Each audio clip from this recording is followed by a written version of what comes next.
John, I have mixed feelings about missionaries. I really like the medical missionaries because I see that as, actively showing rather than just preaching. You come and do something to help someone. Not super fond of the people who just bang on your door and tell you you're the wrong religion. Yeah, especially when they're so young. I don't need a 22-year-old to explain the meaning of life to me. But all things considered, respect to people who are willing to get out of their comfort zone and go explain what they believe and all that. So, like I said, mixed feelings. And obviously, China, being the world's most populous nation, it's had a special attraction for Western missionaries for a very long time. They've wanted to save China's soul or so many souls, rather, in need of saving. So many potential converts. But of course, 1949 rolls around and the communists come in. They're not so pro-missionary with the victory of Mao and his Gongcangdang.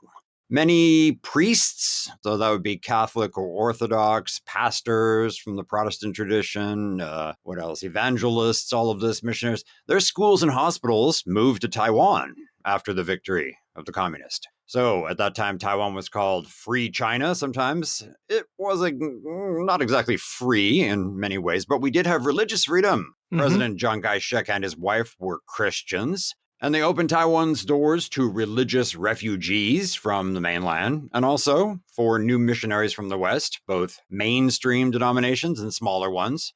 So, today we've got the story of the fortunes of a young American family in the 1950s who answered the call to serve as missionaries here. The Taiwan History Podcast, Formosa Files, is made possible through the generous sponsorship of the Frank C. Chen Foundation. Formosa Files. It's 1955, and our Californian couple, both just 25 years old, have finished graduate school and are off on a 5-year mission appointment to Formosa. Wilbur and Dorothy Nelson. And from here on, we'll just call them Bill for Wilbur and Dottie for Dorothy. That's how they refer to themselves in their book. We'll talk about that later. They got 2 children, Larry, age 4, and Janie, age 2. Bill Nelson will join the Taiwan Training Institute in Taipei as a faculty member, a religious instructor. They sailed from San Francisco on a cargo ship called the Indian Bear, B-E-A-R, a well-worn vessel on its last trans-Pacific voyage. The captain was a gruff man of the seas who was visibly annoyed that 10 of his 12 passengers were missionaries. He didn't like carrying missionaries, he told them, because, quote, every time I take missionaries, we have a rough trip. It's really funny. So there's 2 ways of looking at that. Either the devil is trying to stop them from getting there, or nature is saying, maybe you should stay home.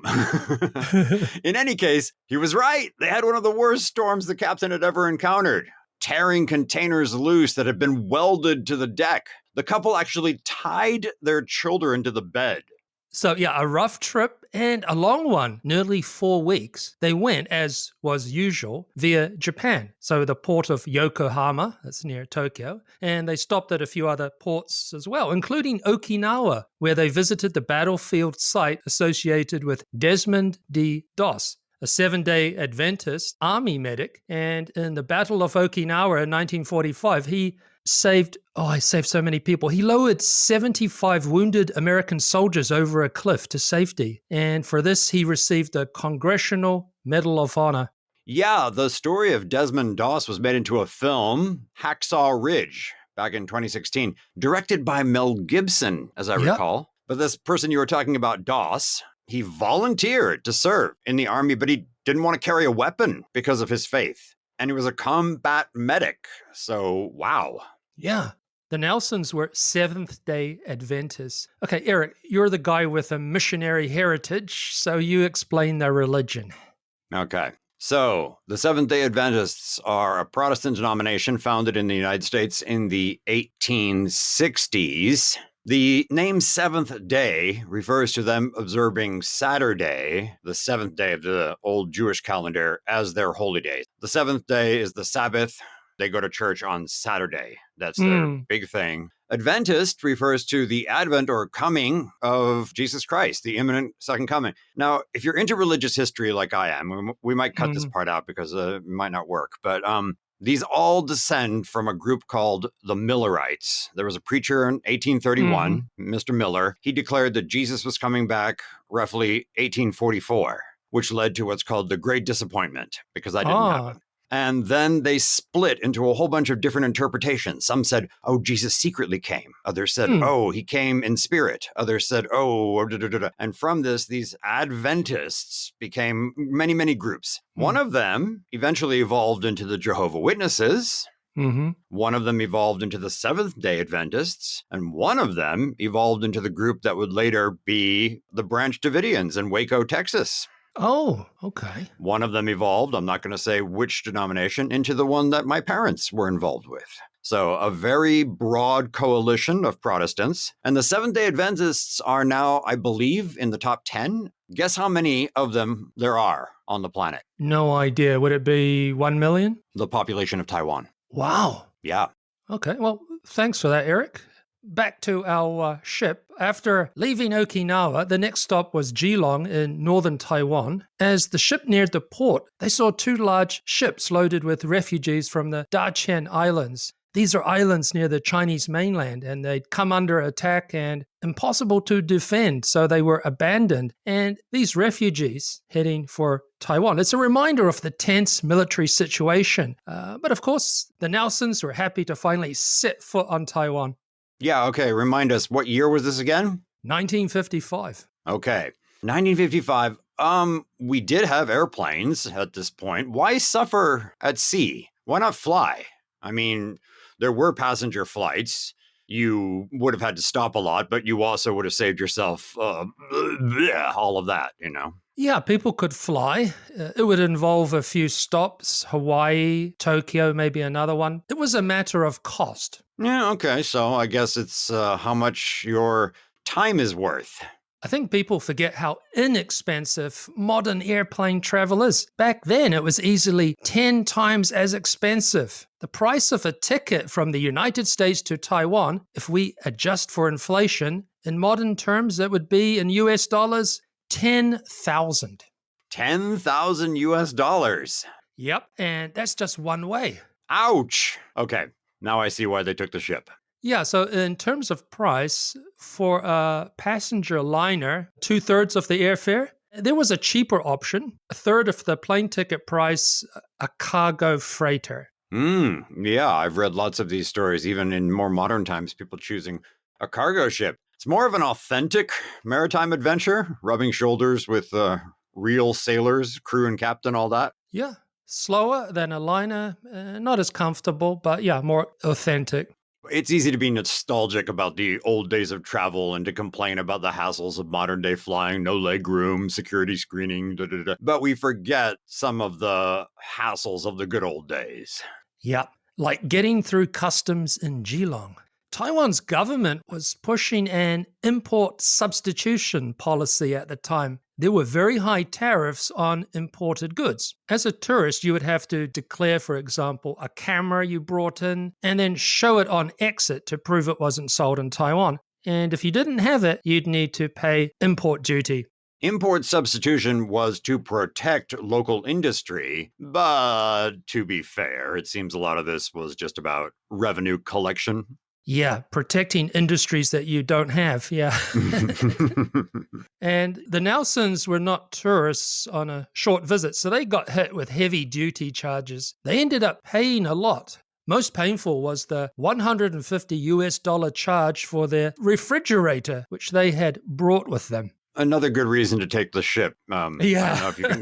We're going to check in this refrigerator, if that's cool. So getting through customs, yeah, expensive and time consuming. It took a few days, actually. The officers checked and recorded all the Nelson's items carefully. And in those days, you needed a permit for certain things. Typewriters, I think, and tape recorders. Sensitive spy Yeah. material, yeah. The Nelson family then settles into their new home and school accommodation in Qizang, Xingdian district. Some people might know that name from the MRT station called Qizang. So Chi as in 7, Zhang as in the common surname. Today, it's a highly urbanized area, but back in the 1950s, surprisingly rural.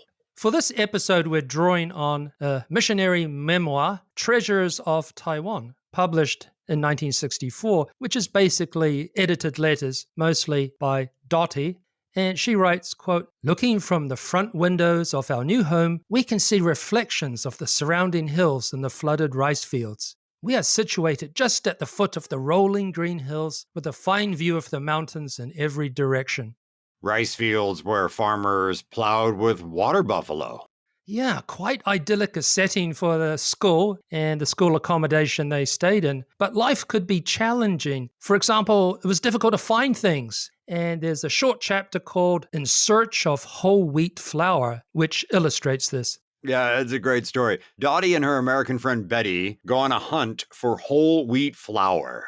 They'd been told they couldn't find any whole wheat flour in Taipei, but they had to try. Their supply was nearly gone and they wanted to bake their own bread. So they hop on their bicycles and hit the shops looking for flour, asking where they could buy some. Their Chinese is really bad, but they find someone who speaks English, and he's like, "Oh yes, I know where you can get lots of flour." He writes the information in Chinese on a slip of paper and says, "Go that way." Dottie writes, quote, "We hunted and hunted for this place, showing the address to sympathetic helpers who directed us here and there," end quote. Finally, a local boy went with them and took them to the place. I think many listeners have already guessed where this is going.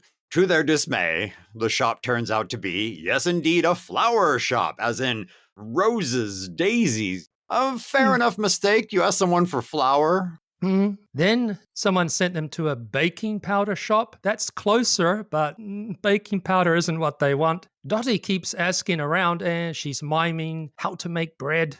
I remember doing lots of miming when I first came to Taiwan. All right, so finally there's some success. A shoe shop owner brought out his pocket dictionary and gave them real directions. They found wheat, but it was rather old and of dubious quality because it was meant for chickens. Dottie bought a sack of it anyway. They took turns carrying the heavy sack on their bicycles. Halfway home, it started leaking, which they discovered when onlookers began laughing at them. A long, frustrating shopping trip. And she tried calling her husband Bill, but couldn't get the operator to understand her. The operator hung up, couldn't get a call through. So Bill was out looking at this time for the two women. They eventually get home late at night, but yeah, they had their wheat, and she found a mill near Geelong where they could get freshly ground whole wheat flour. She writes, quote, "The large mill is fitted with excellent American machinery, and the wheat is American-aid wheat. The mill supplies only bleached white flour to the stores, for that is what they want. The bran with the vitamin B goes to the pigs," end quote. Oh, missionaries don't want regular white flour. They don't want white bread. Are they Americans or are they hipsters from Europe or something? Okay, so clearly you're not aware of Seventh-day Adventists' food guidelines. No, I am. No alcohol, no tobacco, no pork. But wouldn't standard white bread be okay? Actually, the Adventists are a bit more picky. There aren't concrete rules, but followers, especially from the Seventh-day Adventist Church, are encouraged to eat a natural plant-based diet. So actually vegetarian. And food in general is supposed to be wholesome and unrefined as possible. No smoking, no drinking, all that kind of stuff. Healthy eating as a spiritual and moral duty. Count me out. It sounds like a nagging wife turned into some form of religion. I was trying to think of what major denomination that you would fit into that would work for you, and I really couldn't think of one. There's just too many restrictions in pretty much everyone. Oh, I know, Catholicism, because then you just confess and get forgiven. Hey, how about Taoism? They're pretty cool. Okay, that's true. Go with the flow, right? Yeah. All right. Speaking of health, the first year they were here, right, 1955, is when there was the grand opening of the Adventist Sanitarium or Sanatorium in Taipei. Yeah, two ways to say it, a sanitarium or sanatorium. It's a health facility focused on long-term illness recovery, rest, preventative care. And this sanitarium was in Taipei's Songshan district. Yeah, there's still a hospital there today, the more modern name of the Taiwan Adventist Hospital.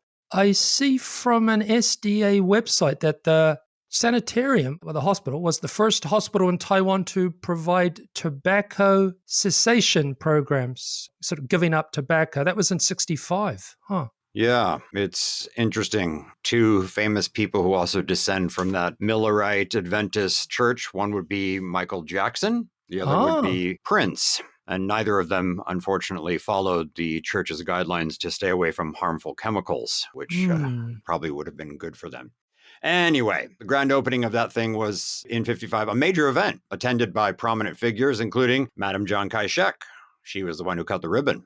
Madame Jiang was dressed in an elegant grey Chinese gown, a loose black coat over it, and she spoke in both Chinese and English. She was a Christian herself, a Methodist, and of course she famously spoke fluent English. Yes, and she said, quote, "I'm not a Seventh-day Adventist, so I can boast of what a good work they are doing. Their key word is service. If the entire world would keep the 10 commandments that they keep, there would be no need for the 10,000 laws set up by the world.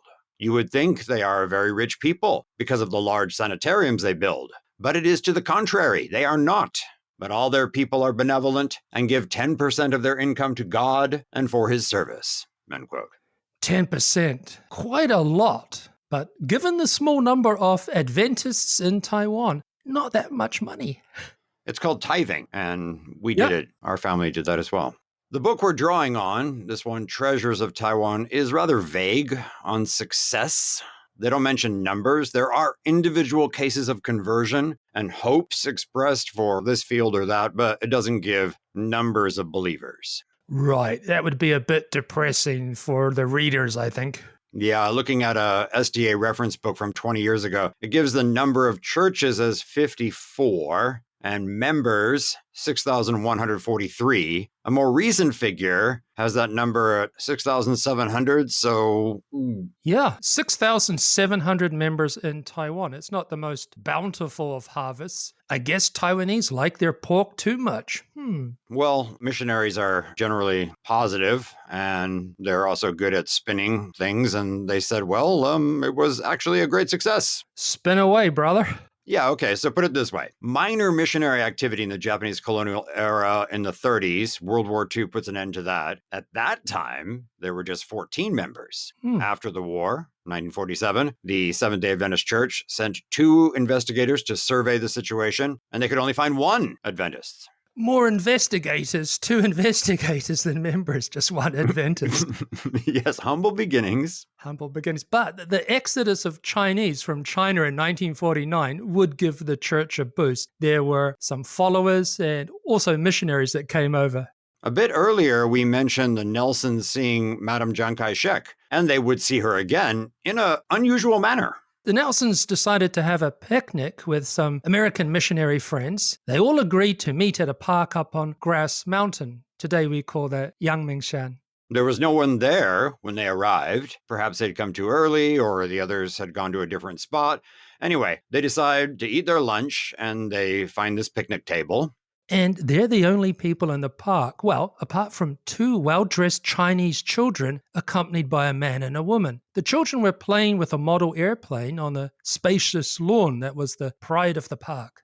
So the 2 missionary kids, the 2 Waiguo kids, they're running around on the lawn, watching these 2 Chinese boys who spoke perfect English, and they're unusually well-dressed, wearing men's hats and pink shirts and slacks.